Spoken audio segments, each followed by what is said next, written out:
اسی مبارک مہینے میں اللہ تعالیٰ نے قرآن کو نازل فرمایا، اور اسی مہینے کی 24 تاریخ میں 24 رمضان المبارک کو اللہ تعالیٰ نے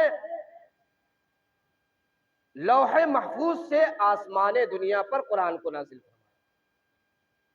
لوح محفوظ سے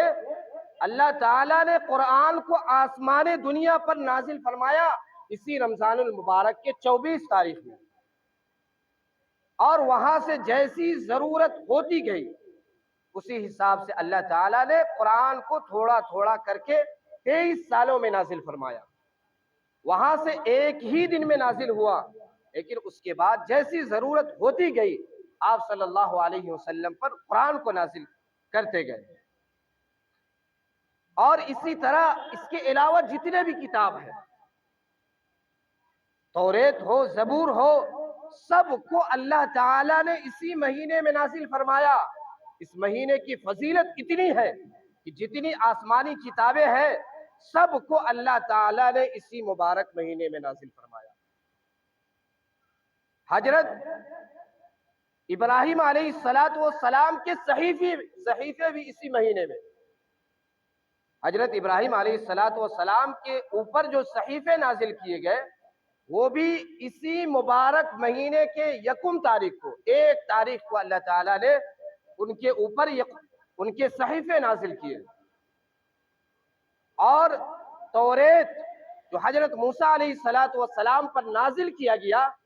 وہ اسی رمضان المبارک کے 6 تاریخ میں نازل ہوئی۔ توریت 6 رمضان المبارک کو اللہ تعالیٰ نے نازل فرمایا،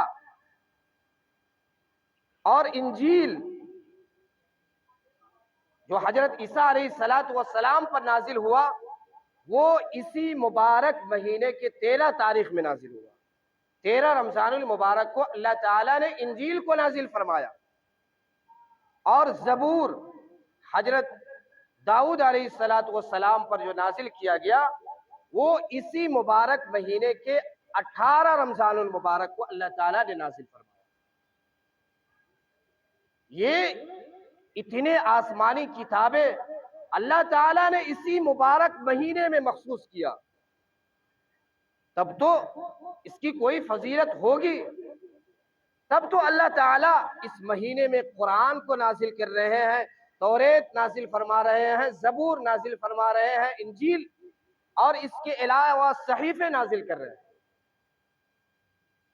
تو میرے بھائیو، بزرگوں، دوستو، اللہ تعالیٰ نے ہمیں یہ مبارک مہینہ دیا ہے، یہ مہینہ ہم ایسے ہی نہ گزارے، ہم اس مہینے کو لاپرواہی میں نہ گزارے، بلکہ ہم اس مہینے کے ہر لمحہ کو اللہ کی عبادت میں ثواب کی امید رکھتے ہوئے اگر ہم کوئی عمل کریں گے،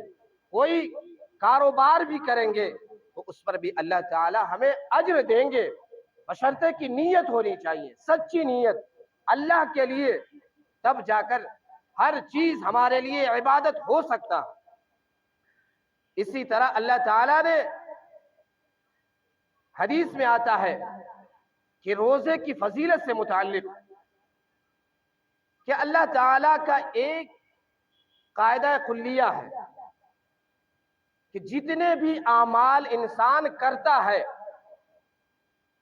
اس کو اللہ تعالیٰ کرامن کاتبین کے ذریعے سے لکھواتے ہیں۔ وہ فرشتے اعمال کو لکھتے ہیں کہ اس نے کتنے برائی کیے، کتنے نیک اعمال کیے، ان تمام کو کرامن کاتبین لکھتے ہیں۔ لیکن اللہ کا ایک عجیب کرشمہ دیکھیے کہ اللہ تعالیٰ نے روزہ دار کے روزے کے ثواب کو لکھوایا نہیں۔ اللہ نے کہا کہ یہ اس کا ثواب کرامن کاتبین نہیں لکھیں گے، بلکہ روزہ جو رکھتا ہے انسان میرے لیے رکھتا ہے۔ روزہ جتنی عبادتیں ہیں انسان کے لیے ہے، لیکن روزہ ایک ایسا عمل ہے یہ صرف میرے لیے ہے، یہ صرف اللہ کے لیے ہے، اس کے علاوہ جتنے اعمال ہیں بندے کے لیے ہے، لیکن روزہ خالص میرے لیے ہے، اس لیے اس کا بدلہ میں دوں گا، اس کا بدلہ فرشتے نہیں لکھیں گے، اس کا کوئی بدلہ متعین بھی نہیں ہے کہ کتنا بدلہ ملے گا، اس پر کتنا اجر ملے گا، لیکن دنیا میں ایک قاعدہ ہے